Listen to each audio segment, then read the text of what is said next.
ఈ వీడియో చూసే ముందు జై హనుమాన్ అని కామెంట్ చేయండి. మాఘమాసం శుక్లపక్షంలో వచ్చే ఏకాదశిని విజయ ఏకాదశి అని అంటారు. ఈ నెల ఫిబ్రవరి 24వ తేదీన సోమవారం రోజు విజయ ఏకాదశి వచ్చింది. ఇది చాలా పవిత్రమైన ఏకాదశి. విజయ ఏకాదశి రోజున వెంకటేశ్వర స్వామిని పూజిస్తే మీ జీవితంలో ఎలాంటి కష్టాలు లేకుండా జీవితంలో గొప్ప స్థాయికి ఎదుగుతారు.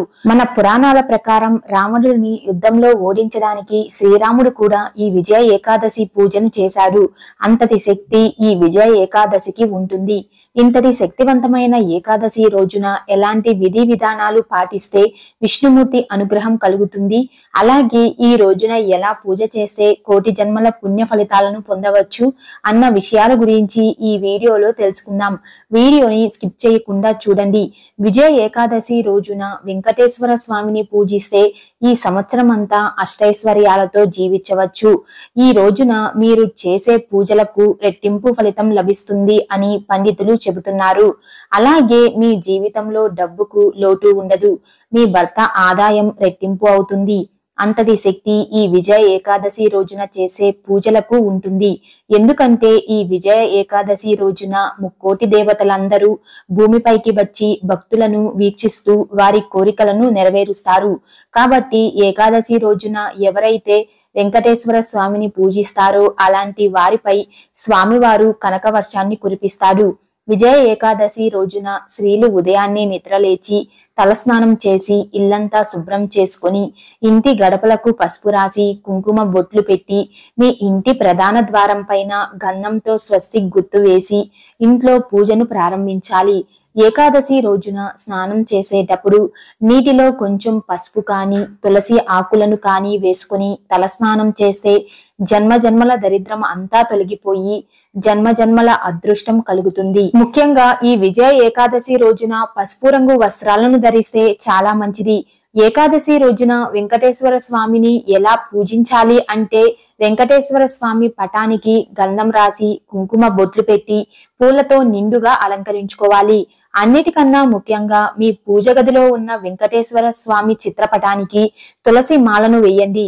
తులసి మాల వెయ్యలేని వారు కొన్ని తులసి దళాలను తెచ్చుకొని మీ పూజ గదిలో వెంకటేశ్వర స్వామి పటం ముందు పెట్టండి.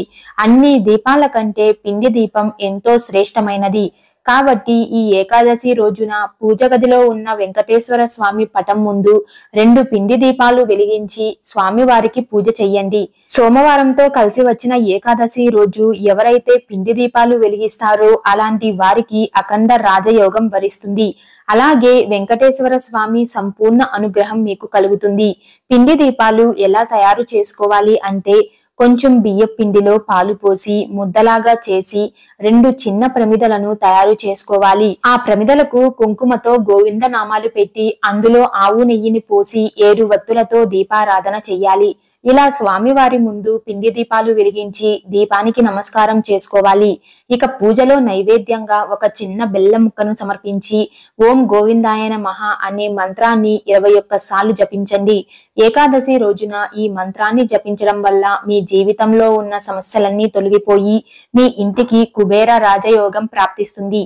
చివరిగా స్వామివారికి హారతి ఇచ్చి 5 ప్రదక్షిణలు చేసి స్వామివారికి నమస్కారం చేసుకుని తలపైన అక్షంతలను వేసుకోవాలి. విజయ ఏకాదశి రోజున ఇంట్లో ఇలా పూజ చేస్తే ఖచ్చితంగా మీకు వెంకటేశ్వర స్వామి ఆశీర్వాదం లభిస్తుంది. ఎందుకంటే ఏకాదశి రోజున చేసే పూజలకు రెట్టింపు పుణ్య ఫలితం లభిస్తుంది. రావి చెట్టులో విష్ణుదేవుడు కొలువై ఉంటాడు. కాబట్టి విజయ ఏకాదశి రోజున రావి చెట్టుకు చాలా దైవ శక్తి ఉంటుంది. ఈ విజయ ఏకాదశి రోజున రావి చెట్టులో 33 కోట్ల మంది దేవతలు ఉంటారు. కాబట్టి ఏకాదశి రోజున రావి చెట్టును ముట్టుకొని నమస్కారం చేసుకుంటే కోటి జన్మల పుణ్యఫలం లభిస్తుందని పండితులు చెబుతున్నారు. అలాగే రావి చెట్టు నీడలో నిలబడినా కూడా మీ జాతకంలో ఉన్న దోషాలన్నీ తొలగిపోయి అదృష్టం కలుగుతుంది. కాబట్టి ఈ విజయ ఏకాదశి రోజున ప్రతి ఒక్కరూ రావి చెట్టును ముట్టుకొని ముక్కోటి దేవతల ఆశీర్వాదాలు పొందండి. అన్నిటికన్నా ముఖ్యంగా ఏకాదశి రోజున సాయంత్రం 6 దాటిన తరువాత ఇంటి గుమ్మం ముందు 2 దీపాలు వెలిగించండి. ఏకాదశి రోజున సాయంత్రం సమయంలో ఎవరైతే ఇంటి గుమ్మం ముందు దీపాలు వెలిగిస్తారో అలాంటి వారి ఇంట్లో లక్ష్మీదేవి తిష్ట వేసుకుని కూర్చుంటుంది. దీంతో మీ ఇల్లంతా అష్టైశ్వర్యాలతో నిండి ఉంటుంది. కాబట్టి ఈ విజయ ఏకాదశి రోజున మర్చిపోకుండా గుమ్మం ముందు దీపాలు వెలిగించండి. విజయ ఏకాదశి రోజున వెంకటేశ్వర స్వామి దేవాలయానికి వెళ్లి ధ్వజస్తంభం దగ్గర ఒక నెయ్యి దీపం వెలిగించి ధ్వజస్తంభం చుట్టూ ప్రదక్షిణలు చేస్తే మీ మనసులో ఏది కోరుకున్నా సరే ఆ కోరిక ఖచ్చితంగా నెరవేరుతుంది. ఎవరైతే డబ్బు సమస్యలతో ఇబ్బంది పడుతున్నారో అలాంటి వారు ఈ విజయ ఏకాదశి రోజున తులసి మొక్కలో కొంచెం పాలు పోసి తులసి మొక్క ముందు ఒక నెయ్యి దీపం వెలిగిస్తే లక్ష్మీదేవి ఆశీర్వాదంతో మీ డబ్బు కష్టాలన్నీ ఖచ్చితంగా తీరిపోతాయి. ముఖ్యంగా ఏకాదశి రోజున తలకు నూనెను అస్సలు పెట్టకూడదు. ఒకవేళ ఈ రోజున తలకు నూనెను రాస్తే ఆయుష్ తగ్గుతుందని విశ్వాసం. కాబట్టి పొరపాటున కూడా తలకు నూనెను రాయకండి. అలాగే ఈ రోజున నలుపు రంగు వస్త్రాలను ధరించకూడదు. ఏకాదశి రోజున ఒక నిమ్మకాయను తీసుకుని మీ పూజ గదిలో పెట్టి వెంకటేశ్వర స్వామికి నమస్కారం చేసుకుని తరువాత ఆ నిమ్మకాయను తీసి మీ ఇంటి గుమ్మం ముందు కట్టండి.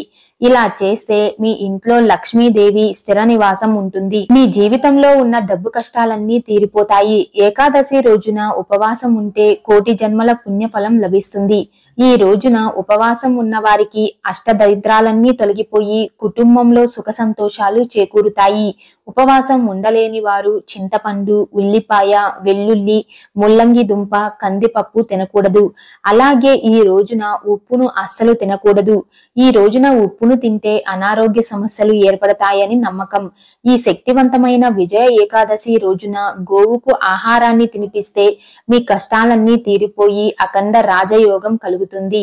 ఎందుకంటే గోమాతలో ముక్కోటి దేవతలు కొలువై ఉంటారు. ఈ వీడియో మీకు నచ్చినట్లయితే లైక్ చేసి షేర్ చేయండి. ఇలాంటి మరిన్ని అప్డేట్స్ కోసం మా ఛానల్ ని సబ్స్క్రైబ్ చేసుకోండి.